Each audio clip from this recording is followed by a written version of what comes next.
बिस्मिल्लाहिर्रहमानिर्रहीम। अस्सलाम वालेकुम। आप देख रहे हैं रियल लाइफ स्टडी चैनल। ये आपकी 7 क्लास कंप्यूटर की बुक है, नेशनल बुक फाउंडेशन। आज हम सेंट्रल प्रोसेसिंग यूनिट का टॉपिक पढ़ेंगे। इससे पहले हमने मदरबोर्ड को डिस्कस किया था कि मदरबोर्ड जो main component of system unit में मदरबोर्ड है वो किसे कहते हैं और इसमें क्या क्या कौन कौन से पोर्ट्स या कौन कौन से इक्विपमेंट इसके ऊपर लगते हैं और उनका क्या फंक्शन होता है। इसका आज हम सेंट्रल प्रोसेसिंग यूनिट, जो सिस्टम यूनिट का जो दूसरा मेन कंपोनेंट है कि सेंट्रल प्रोसेसिंग यूनिट, ये जो सेंट्रल प्रोसेसिंग यूनिट है जिसे हम आम ज़ुबान में प्रोसेसर भी कहते हैं, इसके चिप के नुमा मदरबोर्ड पे एक चिप इसी तरह मुरब्बा शक्ल में, उसके ऊपर एक फ़ैन लगा होता है उसको ठंडा करने के लिए, और उसके अंदर जो फंक्शन होते हैं वो आज हम डिस्कस करेंगे कि इस सेंट्रल प्रोसेसिंग यूनिट में बेसिकली क्या होता है और इसका मेन फंक्शन क्या है। तो central processing unit system unit का दूसरा मेन कंपोनेंट है। ये जो सीपीयू यानी सेंट्रल प्रोसेसिंग यूनिट, इसमें मेजर दो पार्ट होते हैं, control unit, arithmetic and logical unit. ये जो इनपुट डिवाइसेस हैं और ये आउटपुट डिवाइसेस हैं, ये जो पार्ट है इसको कहते हैं सेंट्रल प्रोसेसिंग यूनिट। अमूमन जो सिस्टम यूनिट है यानी पूरा डब्बे को हम सीपीयू कहते हैं, लेकिन सीपीयू असल में मदरबोर्ड के अंदर जो प्रोसेसर वाला पोर्शन है इसको एक्चुअल सीपीयू कहते हैं। हमारे जो रोज़मर्रा हम लोग जब इसको करते हैं हम कहते हैं जी सीपीयू, ये जो ब्लैक डब्बा हमें नज़र आता है हम उसको सीपीयू कहते हैं। वो सीपीयू नहीं है, वो एक सिस्टम यूनिट है। उसके अंदर मदरबोर्ड भी है, सीपीयू भी है और पावर सप्लाई भी है, उसके अंदर रैम भी है, उसके अंदर आपके हार्ड डिस्क भी होते हैं जो इस मदरबोर्ड के ऊपर सारे कनेक्टेड होते हैं। तो उसको सीपीयू नहीं कहते। ये कंसेप्ट क्लियर होना चाहिए कि बुनियादी तौर पे ये जो प्रोसेसर वाला पोर्शन है ये वाला, इसको हम सीपीयू कहते हैं। और सीपीयू की जो मज़ीद उसको एक्सप्लोर किया जाए तो उसमें control unit and arithmetic logical unit, ये दो मेन फंक्शन हैं। अच्छा, अभी इस डायग्राम में वाज़ेह हमें नज़र आ गया है कि ये बुनियादी तौर पे सीपीयू है।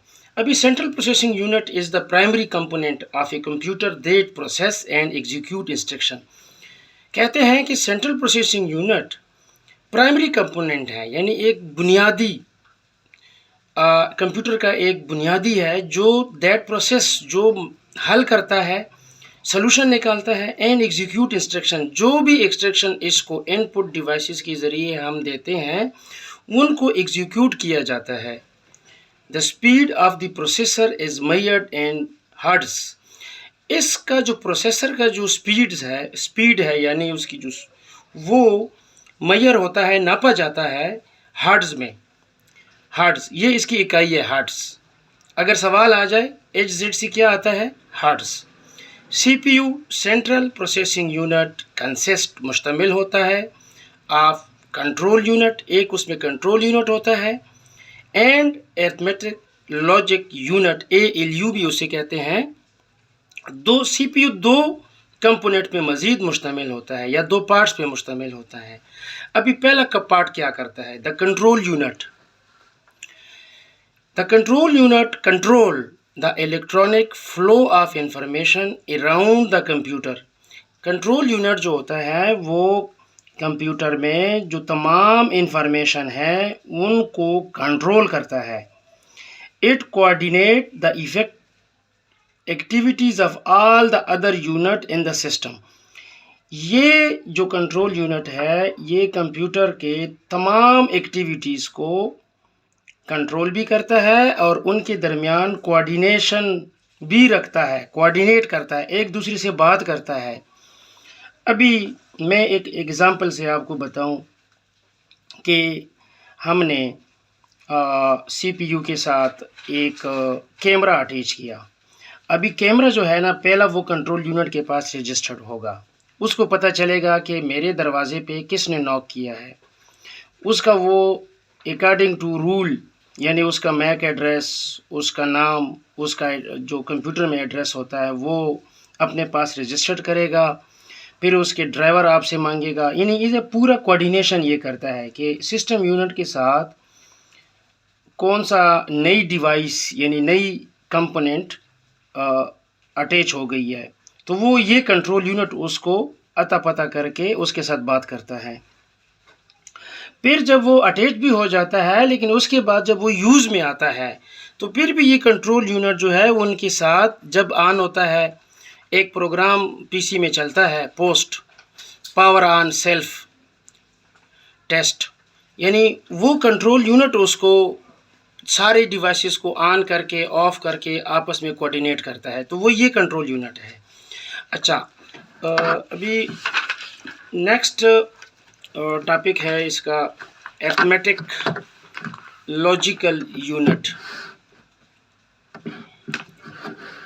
अरिथमेटिक लॉजिकल यूनिट, इसका जो दूसरा पार्ट्स है, the arithmetic logical unit is responsible for mathematical calculation and logical comparison। यानी ये जो पार्ट है, ये कंप्यूटर में जो प्लस माइनस होता है, ज़रब होता है, मल्टीप्लिकेशन, मैथ्स की रिलेटेड कैलकुलेशन, वो जो भी हम इंस्ट्रक्शन इनको पास करते हैं, जो हमें फटाफट रिजल्ट आ जाता है, वो ALU करता है, arithmetic logic unit.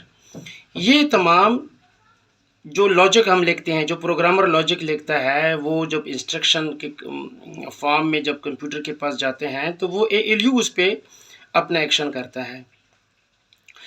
ALU operates on the data available in the main memory, यानी मेन मेमोरी में जो भी डेटा अवेलेबल होता है उसके ऊपर ये अपना ऑपरेशन करता है। And send them back after processing again to main memory. जब वो हल हो जाता है, एग्जीक्यूट हो जाता है, तो उसके बाद वो दोबारा मेन मेमोरी में आ जाता है। अभी नेक्स्ट मेन मेमोरी यूनिट, यानी जो मेन मेमोरी है, इसके बारे में जो कंप्यूटर में मेमोरी लफ्ज़ अभी हमने पढ़ लिया है। जब हम इसको डिस्कस करेंगे कि मेमोरी क्या होती हैं और इनका फंक्शन क्या है। The main memory primary memory, यानी जो कंप्यूटर की मेन मेमोरी होती है वो प्राइमरी मेमोरी होती है, is directly accessed by the CPU। वो CPU यानी सेंट्रल प्रोसेसिंग यूनिट के अंडर डायरेक्ट कंट्रोल में होता है, वो डायरेक्ट उसको एक्सेस करता है। To store and retrieve information, कि वो उसमें स्टोर भी करता है और उस इंफॉर्मेशन निकाल के आपके पास स्क्रीन के ऊपर पेश भी कर लेता है। Different kinds of primary memory are random access memory, इसमें रीड ओनली मेमोरी है। ये जो मेमोरी नेक्स्ट कंप्लीट टॉपिक है, ये दूसरी वीडियो में इंशाल्लाह हम डिस्कस कर लेते हैं। आज तक हमने CPU को डिस्कस किया कि इसमें दो मेन इसकी कंपोनेंट हैं या पार्ट्स हैं। एक को कहते हैं कंट्रोल यूनिट और दूसरी को कहते हैं arithmetic logic unit ALU। Control unit तमाम मदरबोर्ड के साथ जितनी भी आपकी हार्डवेयर अटैच होते हैं या जो फ्लो इंफॉर्मेशन होती है उनको कंट्रोल करता है, और अरिथमेटिक लॉजिकल यूनिट आपकी मैथमेटिकल एंड लॉजिकल जो इंस्ट्रक्शन होती है उनको एग्जीक्यूट करते हैं, उनको प्रोसेस करके आपको दोबारा स्क्रीन पे ले आते हैं। यानी मेन मेमोरी से जो चीज़ वो ले लेते हैं उनको हल कर लेते हैं, उसके बाद दोबारा मेन मेमोरी में भेज के प्रोसेस यानी आफ्टर प्रोसेसिंग वो आपको मेन मेमोरी में दोबारा स्टोर कर लेते हैं।